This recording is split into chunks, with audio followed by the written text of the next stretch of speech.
സ്വാഗതം. ഇന്ന് നമുക്ക് ഒരു 4 മണി പലഹാരം, അതായത് കുമ്പിളപ്പം, ഇവിടെ പറയുന്ന കുമ്പിളം എന്ന് പറയും. വിഷുവിനൊക്കെ ഞങ്ങളുടെ നാട്ടിൽ പ്രത്യേകിച്ചും കുമ്പിളപ്പം ഉണ്ടാക്കുക എന്നുള്ളതാണ് വിഷു. അപ്പോൾ അത് നമ്മൾ എങ്ങനെയാണ് ഉണ്ടാക്കുന്നതെന്ന് പറയാം. ഒത്തിരി ഇതൊന്നുമില്ല, ചെറിയ കാര്യങ്ങളൊക്കെ ഉള്ളൂ. ചക്ക, അത് നമ്മൾ ചക്ക മിക്സിയിൽ അരച്ച് എടുക്കാം. പക്ഷെ അങ്ങനെ എടുക്കുമ്പോൾ നമുക്കൊന്നും ഇങ്ങനെ കടിക്കാനായിട്ടായിട്ട് പോലെ കിട്ടത്തില്ല. അതുകൊണ്ട് ചക്ക ചുള എടുത്തിട്ട് നമ്മളിങ്ങനെ അരിഞ്ഞ് ഇതിങ്ങനെ എടുക്കുക. എന്നിട്ട് അതിനെ ഒന്ന് വഴറ്റിയെടുക്കാം. കണ്ടോ, അത് ഇങ്ങനെ ഈ ചട്ടിയിലോട്ട് ഇടുക. എന്നിട്ട് അതിനകത്തോട്ട് കുറച്ച് ശർക്കരപ്പാനി ഒഴിക്കുക. നമ്മൾ ശർക്കര മേടിച്ചിട്ട് പാനിയാക്കി വെക്കും, അല്ലെങ്കിൽ പിന്നെ അഴുക്കാവണ്ടല്ലോ എന്ന് വെച്ച്. കണ്ടോ, ഇങ്ങനെ വഴറ്റിയിട്ട് അതിനകത്ത് കുറച്ച് തേങ്ങാപ്പീര ഇടുക. എന്നിട്ട് ഇങ്ങനെ വഴറ്റണം. കണ്ടോ, ഇങ്ങനെ വഴറ്റണം.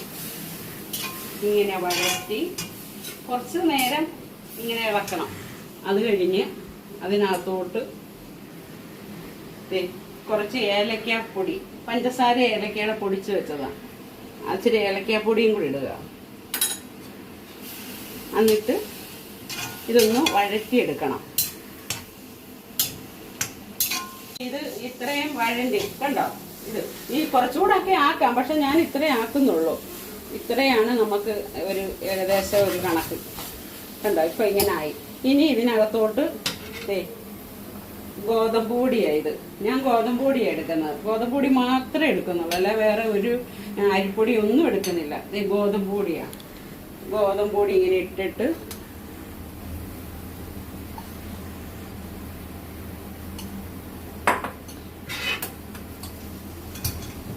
ഇങ്ങനെ ഇളക്കണം. ഇതിൽ തന്നെ ചെറിയ ചൂട്, ചെറിയ തീയിൽ ഇതൊന്ന് ഇളക്കി ഒന്ന് വഴറ്റിയെടുക്കുക. കണ്ടോ, ഇങ്ങനെ വഴറ്റിയെടുക്കണം. ഇളക്കി പിന്നെ ഒരു ശകലം ഉപ്പ് വേണമെന്നവർക്ക് ഇടാം കേട്ടോ. ഞാൻ മധുരം ഇടുമ്പോൾ ഞാനൊരു സ്വല്പം ഉപ്പിടും. എല്ലാവരും മധുരം ഇടുമ്പോൾ ഉപ്പിടത്തില്ല, പക്ഷെ ഞാനൊരു ശകലം ഉപ്പിടും. ഇതിങ്ങനെ ഇളക്കി ഇത് യോജിപ്പിച്ചിട്ട് വേണം ഇനി ബാക്കി.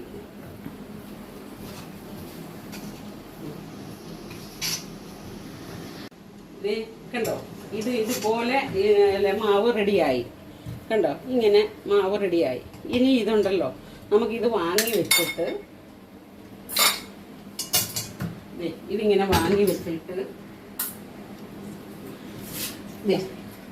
അപ്പച്ചെമ്പ് കഴുകി സ്വല്പം വെള്ളമായിട്ട് അത് വെക്കുക.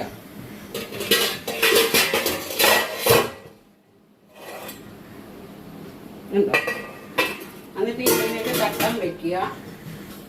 ഇതിനകത്തോട്ട് ഇങ്ങനെ, ഇത് വഴനയിലയാ. കണ്ടോ, കണ്ടോ, വഴനയില പറിച്ച് കഴുകി വെച്ചിരിക്കുകയാണ്. വഴനയില അതിങ്ങനെ കുമ്പിള് കുത്തണം. ഇങ്ങനെ നമ്മൾ കുമ്പിള് കുത്തിയിട്ട് ഇങ്ങനെ ഇതിനകത്തുനിന്ന് മാവെടുത്ത് ഇതിനകത്തോട്ട് നിറയ്ക്കണം. കണ്ടോ, ഇങ്ങനെ നിറച്ച് കഴിഞ്ഞിട്ട് ഇതിങ്ങനെ അടച്ചിട്ട് ഇവിടെ ഇങ്ങനെ ഈ കുമ്പിളിൻ്റെ ഈ ഞെട്ടുണ്ടല്ലോ, അതിങ്ങനെ ഇതിലോട്ട് കോർത്ത് ഇങ്ങനെ ഇത് അടച്ച്. കണ്ടോ, ഇങ്ങനെ ഇതെല്ലാം ഞാൻ മൊത്തം ഇങ്ങനെ ഉണ്ടാക്കട്ടെ കേട്ടോ. ഇങ്ങനെ ഇത് അടുപ്പേ വയ്ക്കുക. കണ്ടോ, ഇങ്ങനെ ഇത് മൊത്തം ഉണ്ടാക്കി കഴിഞ്ഞിട്ട് ഇങ്ങനെ ഒരു ഇതായിട്ട് കോർക്കണം. അപ്പം ഇത് വിട്ടുപോരില്ല. ഇതിങ്ങനെ വെക്കുക. ഇനി ഇത് മൊത്തം ഞാൻ ഉണ്ടാക്കി കഴിയട്ടെ കേട്ടോ. ഇനി കുമ്പിളപ്പം തിന്നാൻ പോവാന്ന് പറഞ്ഞ് പറ ഹായ് പറഞ്ഞ് ഞങ്ങൾ കുമ്പിളപ്പം തിന്നാൻ പോവാ. കണ്ടോ, നമ്മള് കുമ്പിളുണ്ടാക്കിയത് കണ്ടോ. ഇനി ഗിയാമാവയ്ക്കും ഞങ്ങൾ നമുക്ക് ഒരെണ്ണം എടുത്ത് നോക്കാം. ബാക്കി മൂടി വെക്കാം. ഇതിന്റെ ടേസ്റ്റ് നോക്കാം. കണ്ടോ, നല്ല മണമൊക്കെ ഉണ്ട്. കുമ്പിളിന്റെ ചക്കയുടെ മണമൊക്കെ ഉണ്ട്. കണ്ടോ, കുഞ്ഞിന് തരട്ടെ വായി വെച്ച്. എങ്ങനെയുണ്ട് ടേസ്റ്റ് ഉണ്ടോന്ന് പറഞ്ഞേ? പറഞ്ഞേ, അവന് മടി. ദേ അമ്മുക്കുട്ടി തിന്നാൻ പോവാ. ദേ അതെ അതെ ദേ അമ്മുക്കുട്ടി തിന്ന് കാണിക്കാം. നല്ല ടേസ്റ്റാണ്. നിങ്ങൾ എന്തായാലും ഉണ്ടാക്കി നോക്കണം. ഇതിനകത്ത് നെയ്യ് ചേർക്കേണ്ടവർക്ക് നെയ്യ് ചേർക്കാം. ഞാനതൊന്നും ചേർത്തിട്ടില്ല. ഞാൻ സാധാരണ സിമ്പിളായിട്ട് ഉണ്ടാക്കിയെന്നുള്ളതേ ഉള്ളൂ. അതുകൊണ്ട് എല്ലാവരും ഉണ്ടാക്കി നോക്കിയിട്ട് പറയുക. ലൈക്ക് ചെയ്യണം, ഷെയർ ചെയ്യണം, സബ്സ്ക്രൈബ് ചെയ്യണം. ടാറ്റാ. നീ ടാറ്റ പറഞ്ഞേ. ഇവിടെ വെക്കാം. ടാറ്റ പറഞ്ഞേ.